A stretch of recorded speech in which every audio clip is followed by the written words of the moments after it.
Real Madrid Barcelona को बोल रही है कि नवाब साहब पहले आप, और बार्सिलोना बोल रही है मैड्रिड को कि नहीं नहीं नवाब साहब पहले आप। और मुझे लगता है कि पहले आप के चक्कर में दोनों की गाड़ी छूट जाएगी और सिम्यूनी की Atletico de Madrid La Liga का टाइटल ले उड़ेगी। क्यों? क्योंकि दोनों टीम्स पॉइंट्स ड्रॉप कर रही हैं, और अगर हम एटलेटिको डी मैड्रिड के ऊपर नजर दौड़ाएं ला लीगा टेबल के ऊपर, तो वो बहुत ही क्लोज है दोनों टीम्स के साथ, और टाइटल रेस के अंदर पूरी तरह से इन्वॉल्व हो चुकी है। और अगर मैं बार्सिलोना की बात करता हूं तो यार बार्सिलोना के पास एक बहुत अच्छी अपॉर्चुनिटी थी। जब रियल मैड्रिड ने एटलेटिको बिलबाओ के अगेंस्ट मैच हारा, तो बार्सिलोना के हाथ में था कि यार अगर वो अपना मैच जीत जाते हैं तो बार्सिलोना लीड के ऊपर आ जाती। लेकिन फिर क्या था कि बार्सिलोना ने रियल बेटिस का गेम जो है वो ड्रॉ कर लिया।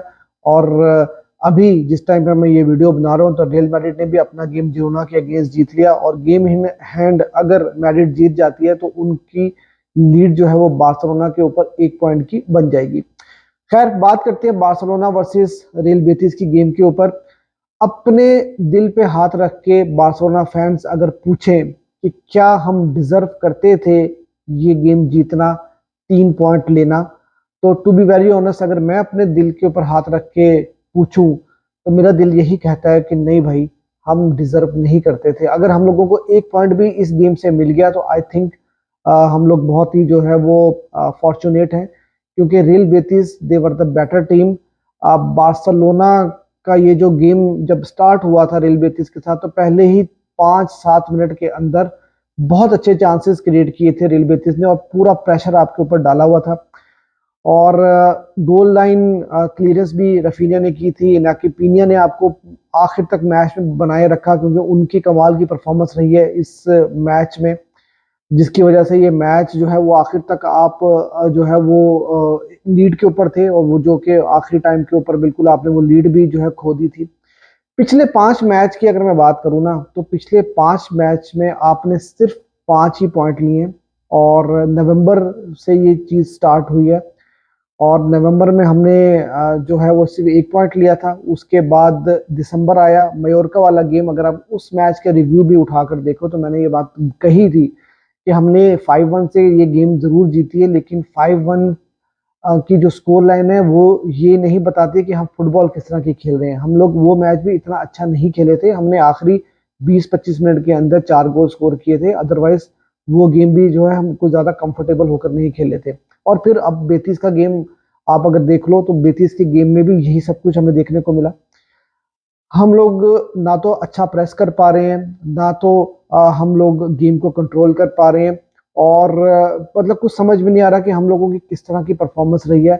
और मुझे एक चीज ये समझ में आ रही है कि बार्सिलोना के प्लेयर्स शायद फटीग में आ गए हैं, थक गए हैं। क्योंकि अगर लाइनअप की बात करूं तो कल स्पोर्ट ने ये बात बोली थी कि यार 2-3 प्लेयर्स को चेंज किया जाएगा हो सकता है लाइनअप में, लेकिन आज जब मैंने लाइनअप देखी मैच से पहले तो हमारी बेस्ट पॉसिबल 11 खेल रही थी। और इस टीम को देख के ना कोई भी बार्सिलोना फैन हो, मुझ समेत, वो काफी कंफर्टेबल हो गया था कि यार मैच तो हम निकाल लेंगे। लेकिन फिर वही बात है कि सारे प्लेयर्स जो है वो 100% देते हुए नजर नहीं आ रहे थे। कोई तालमेल नजर नहीं आ रहा था, कुछ समझ नहीं आ रहा था कि हम किस तरह की फुटबॉल खेल रहे हैं। जो फ्लिक का सिस्टम हमने देखा पहले 2-3 महीनों में, जिस तरह से हमने अच्छी परफॉर्मेंसेस दी हैं, हम प्रेस बहुत अच्छा कर रहे थे, डायरेक्टनेस बहुत ज्यादा अच्छी थी हमारे पास, पासिंग बहुत अच्छी थी, हमारे कंट्रोल भी बहुत अच्छा था। लेकिन वो आहिस्ता आहिस्ता पिछले 4-5 मैचेस अगर आप उठाकर देखें ना, तो वो सारी चीजें आपको नजर आ रहा है कि हमें डिक्लाइन ही नजर आया वहां पर। और आज की गेम में भी कुछ इसी तरह से हुआ था। अब पहला हाफ हमने फिर भी कुछ बेहतर खेला, और हम लोगों ने वहां पर जो है वो कुछ चांसेस भी क्रिएट किए। लेकिन वही बात है कि पहले 5-10 मिनट के अंदर बीटिस ने आपको बहुत ज्यादा दबा के रखा। और बीटिस जो है वो ऐसी टीम है जो कभी भी डिफेंड नहीं करती, उन्होंने आपको प्रेस बहुत अच्छा किया, और प्रेस करके आपको अटैक भी बहुत अच्छे तरीके से किया। इनाकी पीनिया का मैंने आपको बताया कि उन्होंने आपको गेम के अंदर रखा, और अब मैन ऑफ द मैच तो बेसिकली लामीन यमाल ही रहे हैं, लेकिन मेरे ख्याल में मेरे मैन ऑफ द मैच जो वो इनाकी पीनिया थे, क्योंकि वो जब तक उन्होंने जिस तरह से आपको बना के रखा मैच में, अगर वो गोल कंसीड कर जाते तो शायद हम मैच से पहले ही हार चुके थे। उसके अलावा यार मुझे समझ में नहीं आया कि फ्लिक ने चेंजेस क्या किए, रफीनिया को इतनी जल्दी बुला लिया, क्या वो डॉर्टमुंड की गेम के बारे में सोच रहे थे, मुझे समझ में नहीं आया। और कहीं ना कहीं कसाडो और पैड्री भी आज उतने इफेक्टिव नजर नहीं आए। अ, और उसके अलावा रफीनिया भी देखा जाए तो उनकी भी गेम आज कोई इतनी ज्यादा अच्छी नहीं थी। सेकंड हाफ में भी जब गेम स्टार्ट होती है तो रियल बेटिस जो है वो काफी ज्यादा आपको तंग करती है और काफी ज्यादा चांसेस बनाती है, उनकी प्रेस का कोई तोड़ नहीं नजर आ रहा था। और फिर हमने जब चेंजेस की, हम ओल्मो को बाहर बिठाया, फ्रैंकी डियोंग को लेकर आए, पाओ विक्टर को लेकर आए, और हमने काफी सारे चेंजेस की मैच के अंदर, फरहान टोरेस आए। लेकिन उसके बाद भी हमारे गेम में कोई चेंज या कोई सुधार नजर नहीं आया, और सेकंड हाफ में लामीन यमाल अकेले थे जिन्होंने पूरी गेम आखिरी 15 मिनट में चेंज कर दी। कमाल की परफॉर्मेंस थी, और आपने देखा कि मैच जब खत्म भी हुआ तो वो किस तरह से डिसहार्ट होके गए, उनका उनकी शक्ल बता रही थी कि यार वो कितने डिसहार्टेड थे, क्योंकि उन्होंने बहुत मेहनत की थी। और देखो एक चीज, जब मैं आपको शेयर करूं कि आखिर में जब हम लोगों ने दूसरा गोल कंसीड करने से पहले की मैं बात बता रहा हूँ कि जब बॉल हमारे पास हमारे हाफ में आ रही थी, हमारे डिफेंस के पास आ रही थी, तो हम बिला वजह ही हवा में बॉल मार रहे थे। मतलब बार्सिलोना ऐसी नहीं खेलती।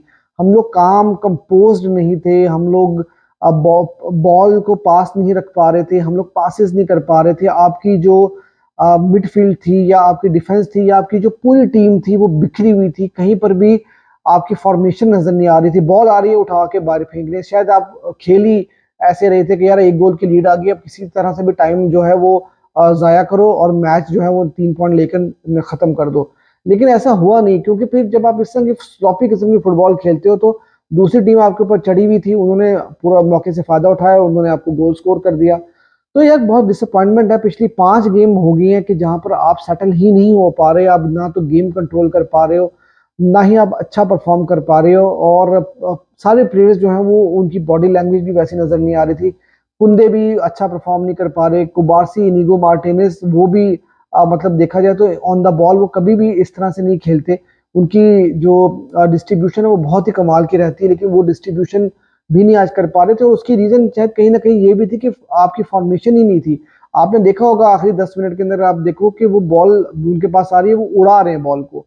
और क्योंकि आपके पास सेंटर में प्लेयर्स ही नहीं अवेलेबल थे, फॉर्मेशन की समझ नहीं आ रही कि क्या हो रहा है, तो बार्सिलोना को बैठना पड़ेगा और सोचना पड़ेगा कि हम किस तरफ जा रहे हैं। तो बहुत ही डिसअपॉइंटिंग था यार।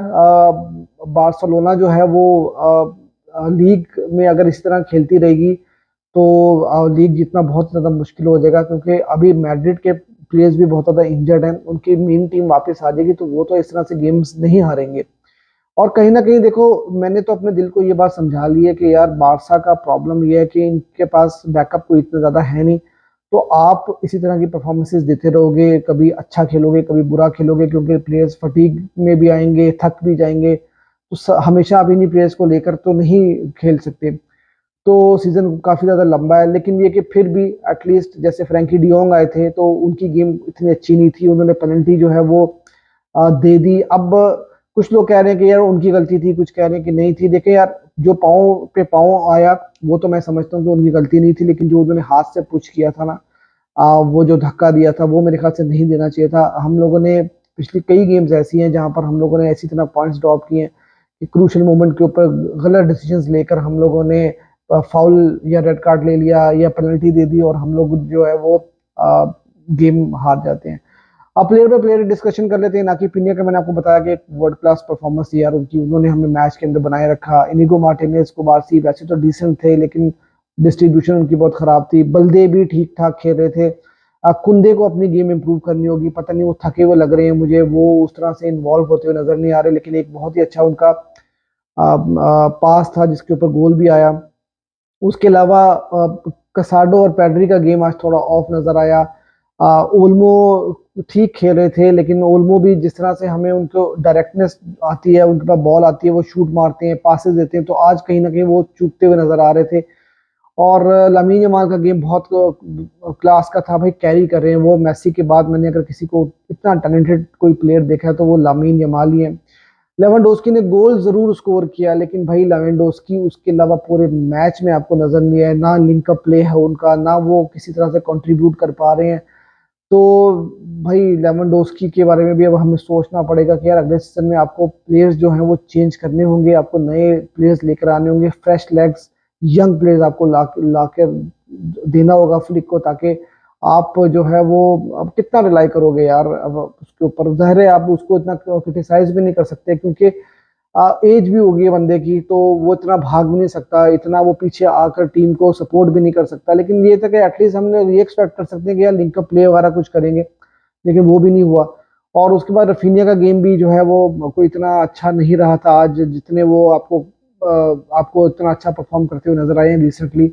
और हो जाता है यार, मतलब आप हर गेम में तो इतना परफॉर्म नहीं कर पाते, हर गेम में तो 2-3 गोल आप नहीं कर सकते, तो कभी कभी ऐसा हो जाता है। लेकिन ये कि यहाँ से रास्ता अब मुश्किल होता चला जा रहा है, क्योंकि आपने पॉइंट्स ड्रॉप कर लिए, रियल मैड्रिड ने कैपिटलाइज किया उस चीज के ऊपर, और अब आपको मिड वीक के अंदर डॉर्टमुंड के अगेंस्ट खेलना है।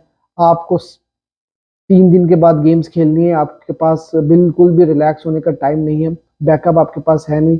लेकिन ये कि इस तरह की गेम्स आपको एटलीस्ट बेटर अप्रोच के साथ खेलनी होंगी, क्योंकि अगर आपकी अप्रोच अच्छी नहीं रहेगी, आप अपने जो आपकी फिलोसफी है आप उसको ही इम्प्लीमेंट नहीं कर पाओगे, तो फिर प्रॉब्लम्स तो आपको मिलेंगी। तो यार ये था मैच का रिव्यू। अगर आपको वीडियो अच्छी लगी तो यार वीडियो को लाइक कर देना, और अगर अभी तक आपने मेरे चैनल सब्सक्राइब नहीं किया तो मेरे चैनल को सब्सक्राइब करना ना भूलना।